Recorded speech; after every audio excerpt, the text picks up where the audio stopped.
नमस्कार, मैं प्रिया। आज है 23 सितंबर। चले जानते हैं बिहार की 25 बड़ी खबरों को।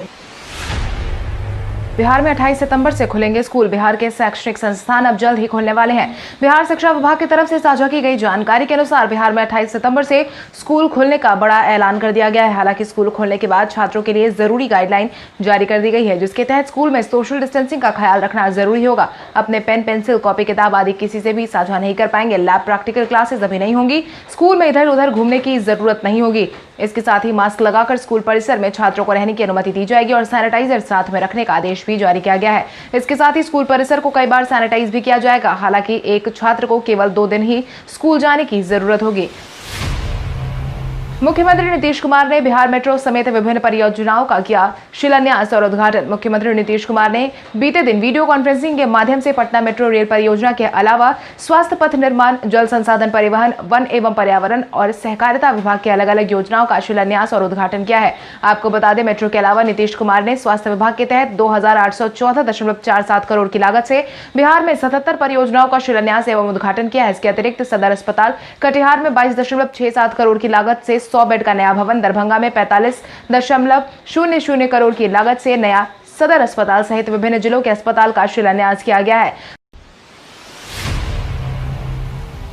बिहार सरकार ने आरटीपीसीआर जांच को 1500 रुपए में करने का किया ऐलान। पटना हाईकोर्ट में कोविड-19 को लेकर दायर 7 लोकहित याचिकाओं पर एक साथ सुनवाई करवाई गई है। मामले पर सुनवाई के दौरान राज्य में महाधिवक्ता ललित किशोर ने कोर्ट को बताया कि राज्य सरकार ने आरटीपीसीआर जांच के शुल्क में कमी लाने का फैसला किया है। उन्होंने कोर्ट को बताया कि 2500 के बदले 1500 शुल्क किए जाने के बारे में 1 से 2 दिन के अंदर अधिसूचना जारी कर दी जाएगी। 12 करोड़ की आबादी वाले राज्य में सिर्फ 9 आरटीपीसीआर मशीनें होंगी।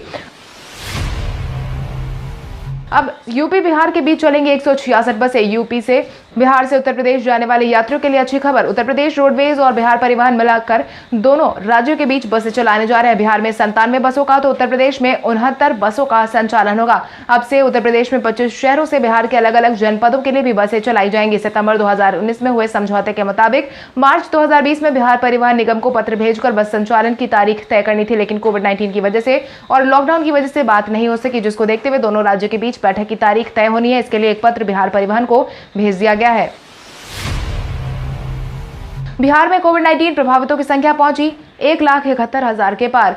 स्वास्थ्य विभाग की तरफ से बीते दिन के पिछले 24 घंटे में जारी किए गए आंकड़ों के अनुसार कुल मिलाकर 1609 मरीजों की पुष्टि की गई है, जिसके बाद प्रभावितों की संख्या बढ़कर 1,71,465 पर पहुंच गई है। अगर हम प्रभावित जिलों की संख्या की बात करें तो अररिया में 76, अरवल में 9, औरंगाबाद में 25, बांका में 28, बेगूसराय में 51, भागलपुर में 24, भोजपुर में 17, बक्सर में 31, दरभंगा में 31, पूर्वी चंपारण में 49, गया में 27, गोपालगंज में 42, जमुई में 31, जहानाबाद में 22, कैमूर में 17, कटिहार में 42, खगड़िया में 8, किशनगंज में 28, लखीसराय में 22, मधेपुरा में 49, मधुबनी में 44, मुंगेर में 33, मुजफ्फरपुर में 110, नालंदा में 59, नवादा में 22, पटना में 202, पूर्णिया में 118, रोहतास में 135, सहरसा में 13, समस्तीपुर में 19, सारण में 38, शेखपुरा में 21, शिवहर में 10, सीतामढ़ी में 8, सिवान में 27, सुपौल में 51, वैशाली में 21, पश्चिम चंपारण में 42। वहीं दूसरी तरफ ठीक होने वालों की संख्या में भी बढ़ोतरी देखी जा रही है। स्वास्थ्य विभाग की तरफ से बीते दिन के शाम 4 बजे तक जारी किए गए अपडेट के अनुसार कुल मिलाकर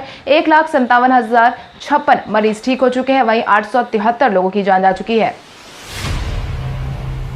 केंद्र सरकार ने बिहार के किसानों को दी राहत। केंद्र सरकार ने किसानों को बड़ी राहत दी है। मिली जानकारी के अनुसार मुजफ्फरपुर की पहचान लीची को केंद्र सरकार ने ऑपरेशन ग्रीन में शामिल किया है। इससे लीची किसानों को आत्मनिर्भर भारत योजना के तहत कई तरह की रियायत देने के साथ फायदा पहुंचाया जाएगा। वहीं बिहार से लीची के अलावा केला, अमरूद, आम, अनानास, भिंडी, बैंगन, टमाटर, खीरा, लाल मिर्च, फूलगोभी, गाजर और बीन्स को ऑपरेशन ग्रीन में शामिल किया गया है। केंद्र सरकार के खाद्य प्रसंस्करण उद्योग मंत्रालय की तरफ से आलू, प्याज और टमाटर की पैदावार बढ़ाने के लिए ऑपरेशन ग्रीन को लॉन्च किया गया था। इसके इन फलों और सब्जियों की पैदावार, मार्केटिंग, स्टॉक और कीमत को काबू करने में सरकार के स्तर पर किसानों की मदद की जा सकेगी। 10 साल से सरीम का वीडियो आनंद कुमार ने किया शेयर। 10 साल के उम्र में सरीम खान के अंदर फिजिक्स को समझने की क्षमता अद्भुत है। सरीम अभी कक्षा 5 में पढ़ते हैं, लेकिन जेईई मेंस और एडवांस लेवल के फिजिक्स के सवालों को बड़ी आसानी से हल कर लेते हैं, जिसके मुरीद सुपर 30 के संस्थापक आनंद कुमार भी हो गए। और यही कारण है कि उन्होंने सरीम के एक वीडियो को भी शेयर किया है। यूपी के औराई गांव के सरीम का फिजिक्स से प्रेम और विषय को समझने की क्षमता दिखती है। आपको बता दें, सरीम के पिता का कहना है कि उनके बेटे में शुरू से ही बहुत फास्ट लर्निंग की ताकत है।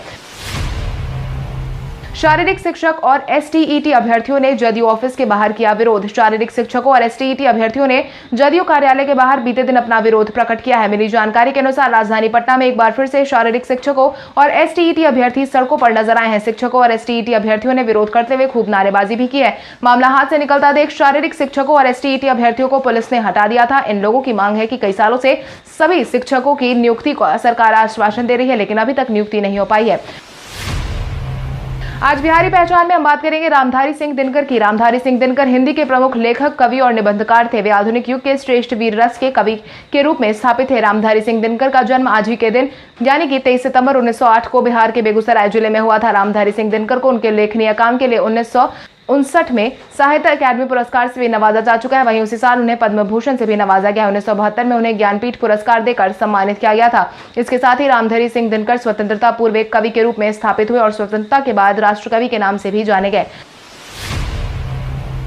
आगामी बिहार विधानसभा चुनाव में इस बार के ईवीएम का डिस्प्ले होगा कुछ खास। बिहार विधानसभा चुनाव में इस्तेमाल होने वाले ईवीएम का इस बार मतदाता आकर्षक रूप में देखने वाले हैं, जिसमें कई बदलाव किए गए हैं। ईवीएम में परेशानी ज्यादातर चुनाव कराने वाले कर्मचारियों को होती थी। इसी को ध्यान में रखते हुए नई मशीनों में इस समस्या का समाधान कर दिया गया है। अधिकारियों का कहना है कि पहले से ही काफी हल्की हो गई है और यही कारण है कि एक जगह से दूसरी जगह ले जाने में कर्मचारियों को काफी सुविधा होने वाली। और वीवीपैट मशीन में पहले की तुलना में अब बैटरी की क्षमता बढ़ गई है, जिससे उनका बैकअप भी ज्यादा होगा। हालांकि नई मशीन में बैटरी की कितनी खपत हो रही है इसकी जानकारी ईवीएम के डिस्प्ले बोर्ड पर मिलेगी। बिहार के 3 आईपीएस अधिकारी समेत 2 जिलों के एसपी का हुआ तबादला। बिहार में बीते दिन फिर से बड़े स्तर पर तबादला किया गया है। बिहार में 3 आईपीएस अधिकारियों के तबादले के संबंध में गृह विभाग ने अधिसूचना जारी कर दी है। मधेपुरा से एसपी संजय कुमार को पुलिस अधीक्षक बिहार पुलिस अवर सेवा आयोग के पद पर पदस्थापित कर दिया गया है। वहीं दरभंगा के सिटी एसपी योगेंद्र कुमार को पुलिस अधीक्षक मधेपुरा बनाया गया है। वहीं बिहार पुलिस अवर सेवा आयोग के अशोक कुमार प्रसाद को पुलिस अधीक्षक नगर दरभंगा के पद पर पदस्थापित किया गया है।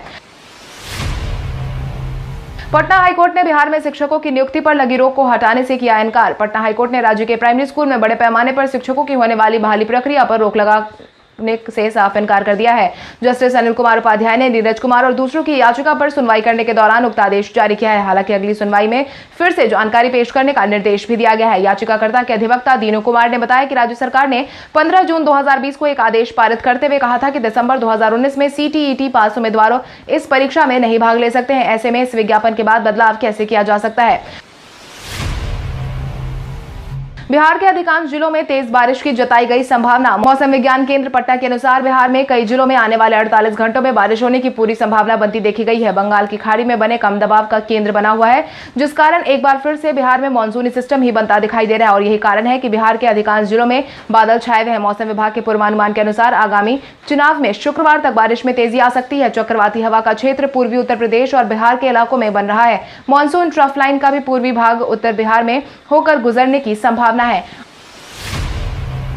अनलॉक उल्लंघन मामले में बिहार पुलिस ने की करोड़ों की वसूली। बिहार में कोविड-19 का संक्रमण लगातार बढ़ता जा रहा है। अनलॉक 4 को सफल बनाने के लिए पुलिस मुख्यालय ने सभी जिला अध्यक्षों को वाहन चेकिंग मुहिम चलाने का निर्देश जारी कर दिया था। 1 सितंबर से अब तक कुल मिलाकर 16 मामले भी दर्ज किए जा चुके हैं। साथ ही 58 लोगों को सलाखों के पीछे भेजा जा चुका है। बिहार पुलिस मुख्यालय के जितेंद्र कुमार की तरफ से जारी की गई जानकारी के अनुसार पूरे बिहार में 1 सितंबर से अब तक कुल मिलाकर बिना मास्क वाले 1,09,925 लोगों पर सख्ती से पेश आया गया। वहीं अब तक 54,96,250 फाइन के रूप में वसूले जा चुके हैं। वहीं कुल मिलाकर 3,30,25,250 नियमों का पालन नहीं करने वालों से वसूले गए हैं।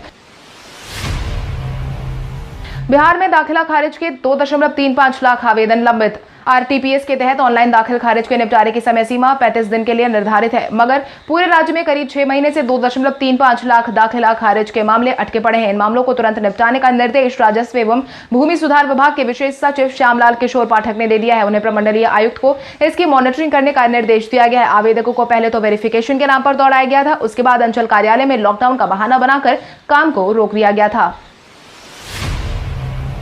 बिहार के डीजीपी गुप्तेश्वर पांडे ने लिया वीआरएस। बिहार के डीजीपी गुप्तेश्वर पांडे ने वीआरएस ले लिया है। वरिष्ठ आईपीएस अधिकारी गुप्तेश्वर पांडे ने सरकार से इसके लिए आग्रह किया था, जिसे सरकार ने स्वीकार कर लिया है। डीजीपी के वीआरएस के प्रस्ताव पर मुहर लगा दी गई है, जिसके बाद इसकी अधिसूचना जारी कर दी गई है। साझा की गई जानकारी के अनुसार इस बात की चर्चा है कि गुप्तेश्वर पांडे इसके बाद अपनी राजनीतिक पारी की शुरुआत कर सकते हैं। आपको बता दें, डीजीपी गुप्तेश्वर पांडे ने अपने कार्यकाल के पूरा होने के लगभग 5 महीने पहले ही पद से वीआरएस ले लिया है। राष्ट्रपति को लिखे गए पत्र में हरिवंश प्रसाद सिंह ने की बिहार की चर्चा। राज्यसभा के उपसभापति हरिवंश प्रसाद सिंह ने 20 सितंबर को कृषि विधेयक के पारित होने के दौरान विपक्षी सांसदों द्वारा सदन में किए गए व्यवहार के खिलाफ 24 घंटे के लिए मंगलवार को उपवास रखा था। उन्होंने राष्ट्रपति को एक भावुक पत्र में लिखा था। उसमें उन्होंने अपने दिल की भावनाएं व्यक्त की। उनके इस पत्र को प्रधानमंत्री नरेंद्र मोदी ने सोशल मीडिया के प्लेटफॉर्म पर साझा भी किया था। उन्होंने हरिवंश के पत्र को प्रेरित बताते हुए उनकी प्रशंसा की, साथ ही देशवासियों से पत्र को पढ़ने का आग्रह भी किया। उन्होंने लिखा है कि हरिवंश जी ने जो पत्र लिखा है उसे मैंने पढ़ा। पत्र में एक एक शब्द ने लोकतंत्र के प्रति हमारी आस्था को नया विश्वास दिलाया। इसके साथ ही उपसभापति हरिवंश ने पूरे लेटर में बिहार की धरती के शिद्दत के साथ चर्चा भी की है। उन्होंने कर्पूरी ठाकुर को याद किया, साथ ही अपने पत्र में रामधारी सिंह दिनकर की कविता भी लिखी। शिक्षक दिवस समारोह के लिए राष्ट्रीय स्तर पर चयनित 2 शिक्षकों को शिक्षा मंत्री ने किया सम्मानित। शिक्षक दिवस समारोह के लिए राष्ट्रीय स्तर पर चयनित 2 शिक्षकों को बिहार के शिक्षा मंत्री कृष्ण नंदन वर्मा और प्रधान सचिव संजय कुमार ने बीते दिन सम्मानित किया है। सचिवालय में आयोजित सम्मान समारोह में शिक्षक अखिलेश्वर पाठक, प्रधानाध्यापक मध्य विद्यालय करौली एवं संत कुमार साहनी, प्रधान शिक्षक उत्क्रमित उच्च विद्यालय बीरपुर को सम्मानित किया गया है। इससे पहले भी दोनों शिक्षकों को पुरस्कार राशि के रूप में 30,000 की राशि प्रदान की गई थी। आपको बता दें, इससे पहले भारत सरकार की तरफ से इन्हीं दोनों शिक्षकों को 50,000 रुपए की राशि भी पुरस्कृत की गई थी। पटना मेट्रो रेल का काम हुआ शुरू। मुख्यमंत्री नीतीश कुमार की तरफ से मेट्रो रेल परियोजना की शुरुआत के बाद पटना मेट्रो रेल परियोजना का काम 5 साल में पूरा करने का लक्ष्य रखा गया है। आपको बता दें, पटना मेट्रो में 2 कॉरिडोर होंगे। कॉरिडोर 1 के तहत दानापुर, मीठापुर, खेमनी चक होंगे, जिसकी कुल लंबाई 17.933 किलोमीटर होगी। इसमें 7.393 किलोमीटर ऊपरीगामी और 10.54 किलोमीटर भूमिगत मेट्रो लाइन होगी। वहीं कॉरिडोर 2 के तहत पटना रेलवे स्टेशन, गांधी मैदान, पाटलिपुत्र बस टर्मिनल होगा। कॉरिडोर 1 में कुल मिलाकर 14 स्टेशन होंगे। इसके में से 2 में से 12 स्टेशन होंगे। इतना ही नहीं, पाटलिपुत्र बस टर्मिनल में डिपो का निर्माण भी करवाया जाएगा, जो कि 3 साल में पूरा होने की उम्मीद जताई गई है।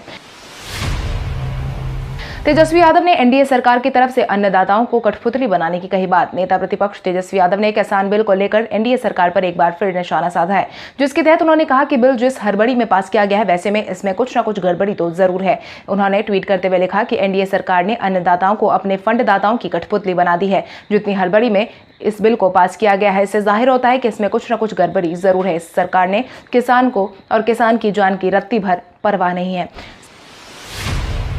27 को होने वाले जेईई एडवांस परीक्षा के लिए एडमिट कार्ड हुआ जारी। 27 सितंबर को जेईई एडवांस परीक्षा का आयोजन विभिन्न केंद्रों पर करवाना है, जिसके लिए एडमिट कार्ड जारी कर दिया गया है। अभ्यर्थी जेईई एडवांस की आधिकारिक वेबसाइट से अपना एडमिट कार्ड डाउनलोड कर सकते हैं।